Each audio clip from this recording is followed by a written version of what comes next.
पन मिथ्यात योग 15 द्वादश अविरत जानो, 5 और 20 कसाय मिले तब 57 मानो। हम क्या करते हैं प्रमाद को, 4 कथाएं, भी कथाएं, आर्तोध्यान, ये सब हम प्रत्येक क्षण इन्हीं की चर्चा करते हैं। मुनि राज 4 हाथ भूमि देखकर चलते हैं। यदि धूप से सर्दी में भी जाएं तो परिमार्जन करते हैं। यदि करवट भी लेना हो तो परिमार्जन करते हैं। यदि साधु की इतनी अस्वस्थता हो कि वो परिमार्जन भी नहीं कर पाए तो क्या करते हैं, और संघ के मुनिराज उनका परिमार्जन यानी पीछे से भूमि का शोधन करना। परिमार्जन का मतलब है तो उसको जीवों को कोशिश करना कि जीव हो तो यहाँ से हट जाए। कितनी उनकी अहिंसा है, धन्य है, लेकिन वो किसी चीज का आदेश भी नहीं देते हैं। हम कहते हैं इनके आशीर्वाद से बन रहा है, वो आशीर्वाद भी नहीं देते हैं। वो जानते हैं कृत से, कारित से, अनुमोदना से, संरम समारंभ सबका त्याग होता है। वो मंदिर बनाने का भी उपदेश नहीं देते हैं। वो किसी चीजों में आरंभ में उनकी मन वचन काय से त्याग है, कृत कारित अनुमोदना से त्याग है। महल आदि के जाग चिनाई अपन पढ़ते हैं कि महल आदि बनाने में कितनी हिंसा होती है। तो हमें विचार करना है, हम साधु नहीं बन सकते हैं तो कम से कम देख के तो हम भी चल सकते हैं। हम देख कर चल लें हमें पुण्यबंद हो जाएगा, क्योंकि हमारी प्रवृत्ति है जीव मर ना जाए इसलिए नीचे देख के चलना है। बड़ी अच्छी किसी ने कही है, नीचे देखे 3 गुण पड़ी वस्तु मिल जाए, ठोकर लगने से बचे जीव जंतु बच जाए। कि तुम्हें नीचे देखकर 3 गुण फायदा है, लेकिन अपन ऐसे अकड़ के चलते हैं। आपने देखा होगा कभी कभी बातचीत में बड़ी बड़ी चीज आ जाए नीचे तो भी हमको पता नहीं चलता है, क्योंकि आजकल आदमी नीचे देखना भूल गया। तो ईरिया समिति, भाषा समिति, आपको पता है भाषा समिति में कैसा बोलते हैं, जग सुहित करि सब हित हर, श्रुति सुखद सब संशय हरे, भ्रमि रोग हर जिनके बचन मुख, चंद्र ते अमृत झरे। कि जग सुहित कर सब हित हर, कैसा वचन बोलना चाहिए, हित हो, मित हो और प्रिय हो। जग सुहित कर, सिर्फ अपने लोगों का हित करने वाले नहीं हो। आपने देखा होगा हम जरा से, हम लोग कहते हैं रावण के 10 मुख थे, हमने कहा यहाँ तो 1 मुख वाला 10 मुख की बातें करता है। चेहरे पे चेहरे हैं, दाग बहुत गहरे हैं, धर्म के नाम पर हम अंधे और बहरे हैं। धर्म के नाम पर हम सिर्फ पैसा दे देते हैं मंदिरों में कि हमारी तरफ से इतना लिख लो, हमारी तरफ से इतना लिख लो। अरे जीते जी, यदि तुमने मंदिरों में धर्मशालाओं में धर्मात्माओं को रखा तो धर्मशाला, नहीं तो काहे की धर्मशाला। मंदिरों में आकर मन बदले तो मंदिर है, वरना उन्हीं ईंटों से बना है जिनसे कि आपका घर बना है। यहाँ आकर भी तेरी मेरी होती है, राग द्वेष होता है, तो समझना भी मंदिर में प्रवेश ही नहीं हुआ। प्रवेश भी नहीं हुआ मंदिर में, परमात्मा के दर्शन तो बहुत दूर की बात है। हमारी वाणी में ऐसी कर्कशता छुपी होती है, यहाँ आकर भी हम व्यंग कर लेते हैं। शांति धारा चल रही हो और कोई आगे आके खड़ा हो जाए तो क्या होता है, अपनी अशांति धारा चालू हो जाती है। एक व्यक्तित्व आया और बोला माता जी हम शिखर जी गए थे, शांति नहीं मिली। हम महावीर जी गए, शांति नहीं मिली। हम गिरनार जी गए, शांति नहीं मिली। अब कहाँ मिलेगी, बहुत जीवन में अशांति है। हमने कि अशांति कहाँ पैदा की थी, बड़ा चालबाज है। अशांति पैदा करनी थी तो मेरे पास नहीं आया पूछने की करूं कि नहीं। तूने अपने आप बिना पूछे अशांति पैदा कर ली। अब शांति के लिए, अरे जिस जगह से अशांति पैदा हुई थी उसी जगह से शांति होगी। जिन कारणों में आसक्ति थी तो तुम्हें क्या आकुलता हुई थी, उसी में थोड़ी सी आसक्ति कम कर दो, विरक्ति हो जाएगी। जितने कदम आप पूरब की तरफ बढ़ाते हो या घर की तरफ बढ़ाते हो तो घर के पास पहुंच जाते हो, और उतने ही कदम विपरीत धारा में बढ़ना हो तो क्या होगा, उतने ही कदम यदि आप विपरीत धारा में बढ़ाएंगे तो आप मोक्ष पहुंच जाएंगे। घर छोड़ने की जरूरत नहीं है। लोग कहते हैं घर छोड़ दो तो सब छूट जाएगा। अरे घर छोड़ दोगे, पहाड़ पे चले जाओगे, पहाड़ से उतरोगे, फिर पता चलेगा कि संयम था कि नहीं। हम जिस परिस्थितियों में रह रहे उस परिस्थितियों में सजगता रखेंगे। यदि हम घर में भी जरूरत है उतना ही बोल रहे हैं, नहीं पूछ रहे तो और अच्छी भलाई टली, ये तो थोड़ी सी दिन के सराय खाना है, यहाँ सबको जाना है। कुछ दिनों को आए थे, 60 जियो, 70 जियो, 80 और 85 जियो, तनक सी जिंदगी पे काहे इतरात हो, थोड़ी सी जिंदगी है, यही सब मेला मिलाता यहीं बिछुड़ जाएगा। कहते किसी से क्या सिकवे क्या गिले करना, क्योंकि खूबसूरती चीज़ों में नहीं होती है, खूबसूरती तो हमारे दिल और दिमाग में होती है। तो हम परमात्मा के मंदिर में ये सब देखने नहीं आते हैं, हम परमात्मा का गुणानुवाद करने आते हैं, और गुणानुवाद भी हमारे गुणानुराग से होता है। जिस समय हमें एक ललक जगेगी, बस 3 लोक में आपसे श्रेष्ठ कोई नहीं, आप तो कृत कृत हो गए, जो करना था वो कर चुके, तो क्या होगा। अभी शांति विधाता कहते हैं, भगवान आप शांति के विधाता हो, और मैं आपके शरण में क्यों आया हूँ, क्योंकि मुझे भी शांति चाहिए।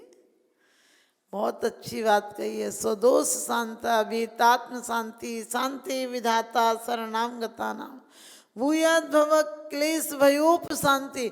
भगवान और शांति नहीं चाहिए अब घर की, भव की पद्धति की शांति हो, भव की पद्धति हमारी अल्प हो जाए, और भव नहीं चाहिए। ना चाहूँ मैं स्वर्ग संपदा, नरकों से नहीं डरता हूँ, किंतु नरक में जाने जैसे काम कभी नहीं करता।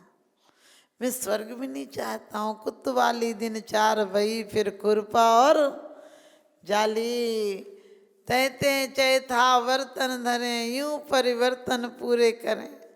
कहते हैं यदि सम्यक दर्शन नहीं हुआ तो फिर हम एक इंद्रियों में आकर पैदा हो जाएंगे, फिर निगोद में चले जाएंगे। 2000 सागर के लिए ये त्रस पर्याय मिली है।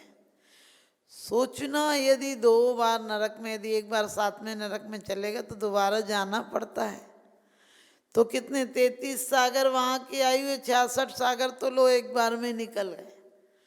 एक बार तीव्र संक्लेश कर लिया, क्रिया करना कोई जरूरी नहीं है, क्योंकि महामत्स्य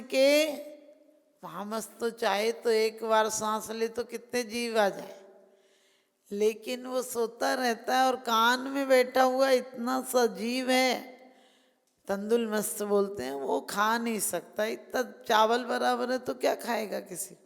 लेकिन वो बैठी बैठे वहाँ योजना बनाता, और वो भी साथ में नरक जाता, वो भी साथ में नरक जाता।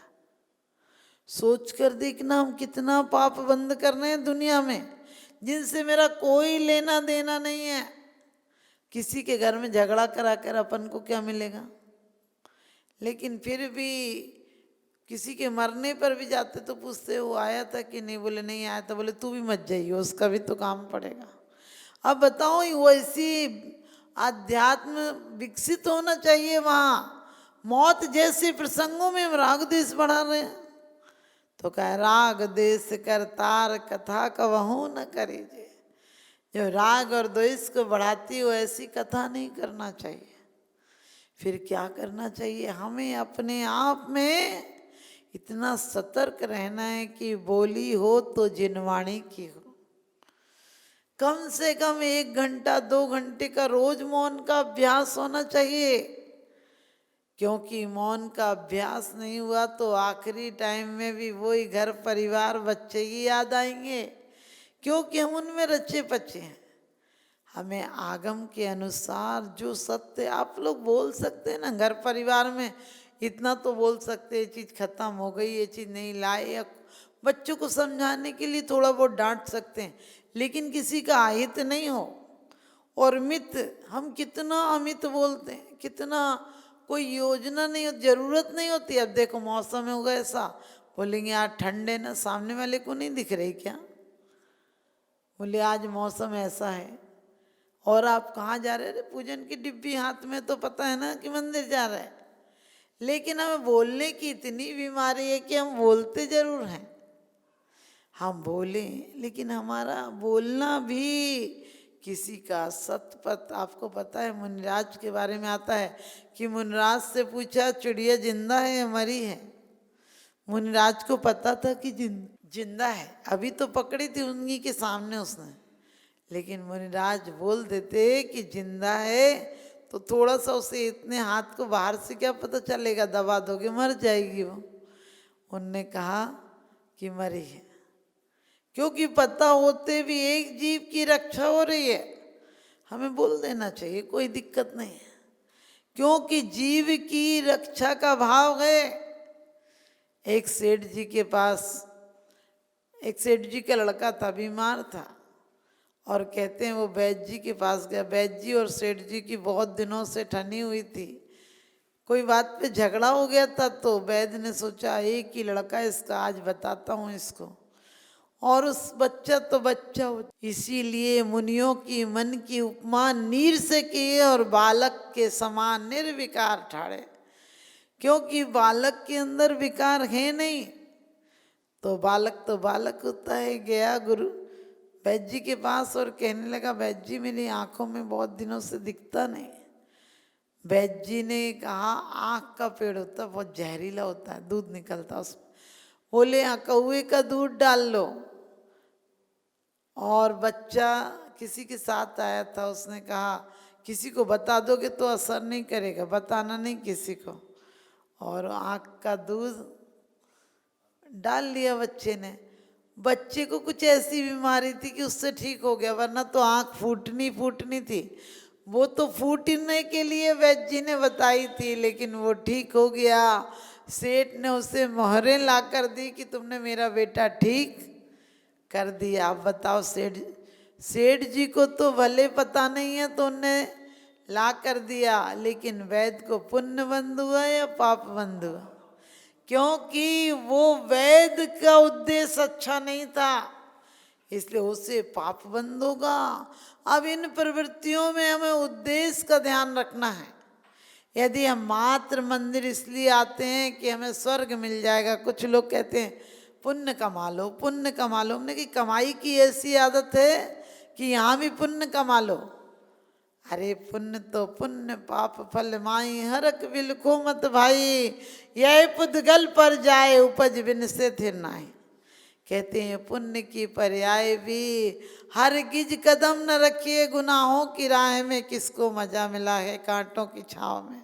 मैं माता जी को बधाई दूंगा कि आपने एक आंवला क्षेत्र में एक गौशाला का जो आपने वहाँ पे संकल्प करवाया है, मैं माता जी को बता दूं कि आज वो गौशाला पिछले 2 महीने से वहाँ पर अब कोई भी गाय की अवसान नहीं हुआ है। पहले जहाँ 3-4 गाय पर डे उसमें ख़त्म हो जाती थी, 40 गाय 50 गाय मर जाती थी। अब पिछले 2 महीनों में जब से आपने उसमें संरक्षण दिया है, तब से वहाँ पर शायद 5-6 गाय भी नहीं हो पाई हैं। आपका इसी तरह आशीर्वाद सदैव मिलता रहे, बस मैं आपके चरणों में नमन करते हुए वंदन करता हूँ। जय।